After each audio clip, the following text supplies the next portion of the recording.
안녕하십니까, 성기문입니다. 오늘은 마태복음에 나타난 예수의 세 가지 유혹 중에 한 가지를 살펴보도록 하겠습니다. 첫 번째 시험은 빵을 만드는 시험이었습니다. 예수님이 하나님의 아들이라고 불린 후에 생긴 시험입니다. 예수님의 세례와 밀접한 관련이 있는 시험이라고 할 수가 있겠습니다.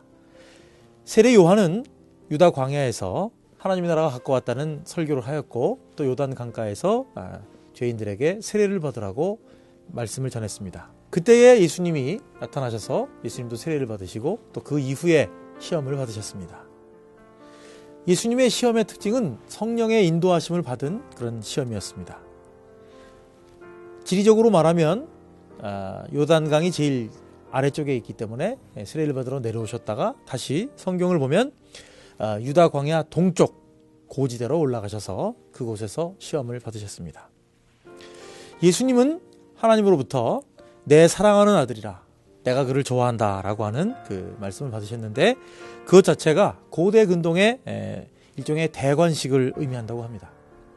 예수님이 세상에 오셔서 공생애를 시작하시고 왕으로서 즉위하시고, 그 후에 하나님의 아들로서 또 왕으로서 그의 그 신분과 그의 능력과 그의 자격을 광야에서 시험을 받으신 것으로 우리가 이해할 수 있겠습니다. 왕의 특징은 열방을 다스리는 자요, 열방을 소유하는 자로서 나타나고 있는데, 성령의 인도하심을 받아서 광야에서 사탄의 시험을 받았다고 하는 것이 중요한 의미라고 할 수 있겠습니다. 사탄은 시험하는 자입니다. 이러한 그 예수님의 광야에서의 시험은 또한 출애굽기에 나타나는 이스라엘 백성이 출애굽을 해서 광야에서 시험을 받던 것과 또 가나안 땅으로 향해서 가는 그 여정 중에 생긴 일들과 많은 부분에서 겹칩니다. 그래서 여러분들이 예수님이 받으신 시험을 이해하기 위해서는 출애굽기를 또 민수기를 같이 살펴보셔야 된다고 생각합니다. 예수님은 40일 금식 후에 시험을 받으셨습니다. 모세도 40일을 금식하였고 엘리야도 40일을 금식했습니다. 여기서 중요한 것은 40일 금식이 중요한 것이 아니고, 40일이라고 하는 광야에서 이스라엘 백성들이 40년 동안 광야 생활을 했다는 것을 또 상징시켜주는 의미이기 때문에 40일 자체에 대한 의미보다는 40일이 끝난 후에 이스라엘 백성이 광야에서 40년을 방황한 후에 받았던 시험이라고 하는 점이 이 말씀의 강조점입니다. 예수님은 전적으로 하나님의 뜻에 따라서 성령의 인도하심을 받아서 광야에서 40일을 금식하셨습니다. 이 40일 금식한 후에 사탄이 다가와서 예수님을 시험했습니다. 이 사탄의 시험의 첫 번째, 내가 하나님의 아들이라면 돌들로 명령하여 떡덩이로 만들어라 하는 거였습니다. 이 사탄의 시험의 가장 첫 번째 문제는 하나님의 아들이라고 하는 신분의 문제입니다. 하나님의 아들은 순종하는 자로 나타나고, 또 그런 뜻에서 하나님의 뜻을 철저히 순종해야 했습니다. 사실 엄밀히 따지면 예수님은 하나님의 아들이었기 때문에 금식할 필요가 없습니다. 돌뿐만 아니라 어떤 것을 통해서도 떡을 만드실 수가 있으셨고 40일 동안 금식할 필요가 없으셨단 말이죠. 하나님의 아들은 세상의 모든 어려움과 근심과 걱정에 자유로운 분이실 수 있었다고 하는 것입니다. 그럼에도 불구하고 예수님은 하나님의 뜻에 따라 40일 동안 광야에서 금식을 하셨습니다.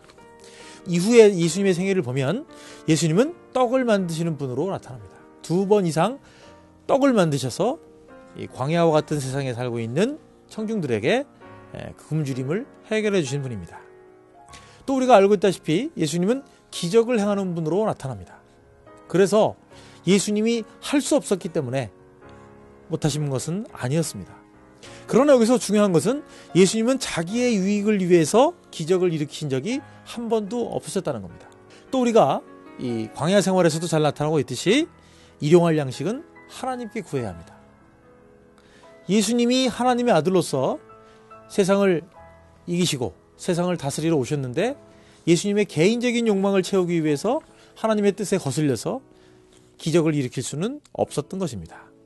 또 예수님께서는 대답하시기를 사람이 떡으로만 살 것이 아니요 하나님의 입으로부터 나오는 모든 말씀으로 살 것이라고 말씀하셨습니다. 예수님은 인생사가 떡뿐만 아니라 하나님의 뜻과 밀접한 관련이 있다고 하는 것을 말해주고 계십니다. 40년의 광야 생활을 보면 이스라엘 백성이 먹는 것에 관해서 많은 불평을 하였지만 결국 하나님의 인도하심으로 하늘에서 내리는 만나로 이스라엘 백성들은 40년 동안 생존해 있었습니다. 사실은 오늘 이 말씀의 핵심 부분은 신명기 8장 2절부터 4절입니다. 특별히 3절 전체를 살펴보면 그 예수님이 받으신 시험, 그리고 예수님이 사탄에게 하신 말씀의 의미를 알 수가 있습니다. 뭐라고 말씀하시냐면 이스라엘 백성을 낮추시고 굶주리게 하시고 또한 만나를 주셨던 것은 사람이 떡으로만 사는 것이 아니라 여호와의 입에서 나오는 모든 말씀으로 사는 것을 깨닫게 하려 하심이라. 사실 이스라엘의 광야 생활은 불순종과 불신앙의 시대였습니다. 그렇기 때문에 이스라엘 백성은 광야에서 연단과 훈계와 가르침을 받아야 했습니다. 이러한 상황 속에서 우리가 얻어야 되는 교훈은 하나님에 대한 전적인 신뢰와 복종이 중요한 것입니다.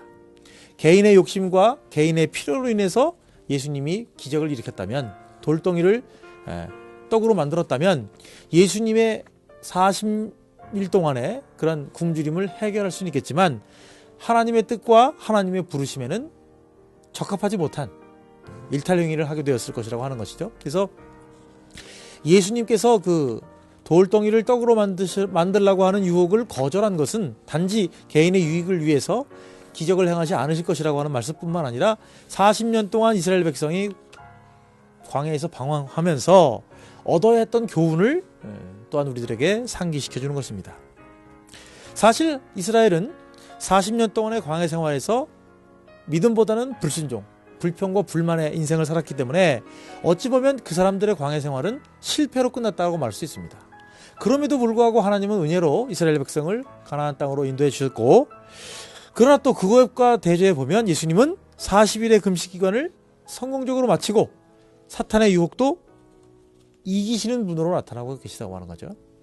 그래서 이스라엘의 실패와 예수님의 성공은 지금 현실을 살아가고 있는 우리 신자들에게 큰 교훈을 줍니다. 시험을 이겨야 합니다. 예수님처럼 이겨야 합니다. 그리고 예수님처럼 하나님이 주시는 하나님의 그 명령에 순종하고 하나님을 온전히 바라야 한다고 하는 것입니다. 하나님의 아들은 하실 수 있었지만 하나님의 뜻을 순종하고 우리들에게 큰 교훈을 주시기 위해서 사탄의 유혹을 거절한 것입니다. 그래서 여기서 우리는 세 가지 정도의 중요한 교훈을 얻을 수 있다고 생각합니다. 첫째는 우리도 예수님처럼 시험을 받습니다. 시험이 없는 인생은 전혀 없습니다. 시험은 항상 우리에게 다가옵니다. 우리도 예수님처럼 중대한 시험을 겪습니다만 우리는 그 시험을 이겨야 합니다. 두 번째로, 우리는 시험이 오는 것을 싫어합니다. 시험이 오는 것을 거절하려고 합니다. 그러나 예수님처럼 우리는 시험을 직면해야 합니다. 예수님은 시험을 회피하지도 않으셨고 무시하지도 않으셨고 변명하지도 않으셨고 또 유혹에 넘어가지도 않으셨습니다. 우리도 예수님처럼 직면해서 시험을 이겨야 합니다. 세 번째는 예수님처럼 우리는 하나님의 말씀에 전적으로 순종함으로써 유혹을 이겨야 합니다. 예수님도 하나님의 일을 하시기 위해서 오셨습니다. 우리 신자들도 하나님의 일을 하기 위해서 세상을 살아갑니다. 하나님의 일은 하나님의 뜻대로 하나님의 말씀에 순종하면서 이겨야 합니다. 예수님이 받으셨던 첫 번째 유혹이 주는 내용에 우리들에게 주는 교훈은 이렇게 세 가지가 아닌가 생각합니다.